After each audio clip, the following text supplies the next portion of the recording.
Welcome to the Big Dog Podcast, where industrial air meets unfiltered conversation. I am Jason Reed, along with Lisa Saunders. That is right. Today we are tackling compressed air cost efficiency and how to pick the right compressor without burning money. Jason, where do plant managers go wrong first?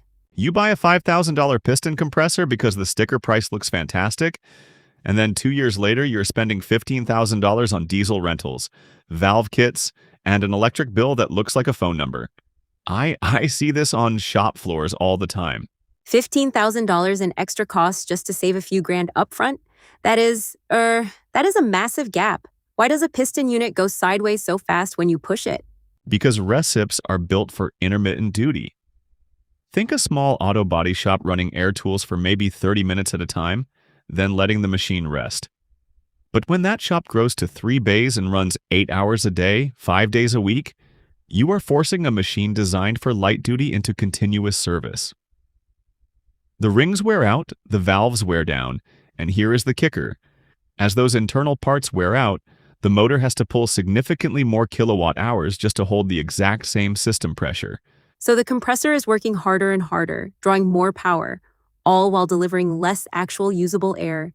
You are basically paying a huge tax on worn-out parts every time the motor turns over. Exactly right. And when you look at the total cost of ownership over 10 years, the purchase price is practically a footnote. The Compressed Air and Gas Institute data shows that energy is the single largest cost component over the lifespan of an air compressor, far exceeding the initial purchase price. Electricity usually makes up 70 to 80% of what you will ever spend on that machine. 70 to 80% just in electricity. That totally shifts the focus. So if recips collapse under continuous duty, what is the workhorse for a plant that runs nonstop? That is where the oil-flooded rotary screw comes in. It is the default industrial choice below 400 horsepower for a reason. Instead of pistons hammering up and down, you have interlocking helical rotors compressing air continuously. They offer incredible specific power, meaning lower kilowatt hours per 100 cubic feet per minute of air produced. Predictable maintenance, high reliability, and 100% duty cycle day in and day out. So a rotary screw handles the continuous load without burning through energy or eating itself alive. But I know plant managers who get terrified of undersizing, so they go out and buy the biggest rotary screw they can afford. That has to be safer, right?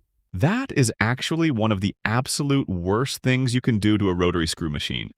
Oversizing creates a nightmare called rapid cycling. If you put a 200 horsepower motor in a shop that only needs 80 horsepower of air, that big motor is turning on and off constantly. Most manufacturers will tell you that if a 200 horsepower motor starts and stops more than 4 times in an hour, it will overheat and burn out quickly. I have seen oversized units completely toast themselves in 6 months. 6 months. Because it is turning on and off like a light switch instead of settling into a steady run. Plus, doesn't rapid cycling trap moisture in the oil loop because the oil never reaches proper operating temperature? You nailed it. Water builds up in the oil, destroys the lubrication, and destroys the air end bearings.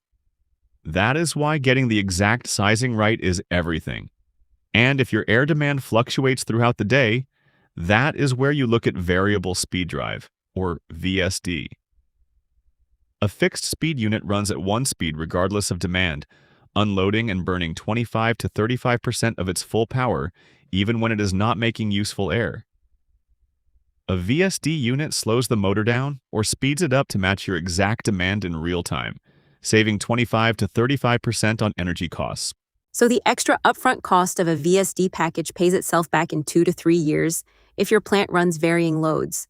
What about facilities with massive steady air demands or strict clean air rules like food, pharma, or medical facilities?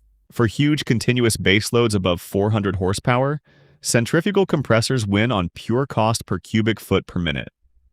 But for food processing, semiconductor, or healthcare settings where even a trace of oil carryover ruins a product batch or violates regulations, oil flooded is out. You have to use oil-free rotary screw or scroll units. An oil-free unit costs more upfront, but it acts as cheap insurance against a $1 million product recall or line shutdown. Cheap insurance indeed. A ruined batch of pharmaceuticals wipes out any upfront savings on a cheaper machine in 5 seconds.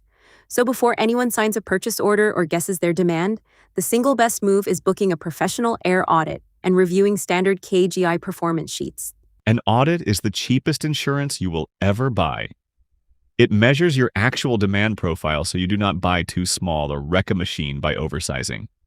Measure first, pick the right technology for your duty cycle, and stop letting energy bills eat your margins. That is it for today on the Big Dog Podcast. Catch you next time.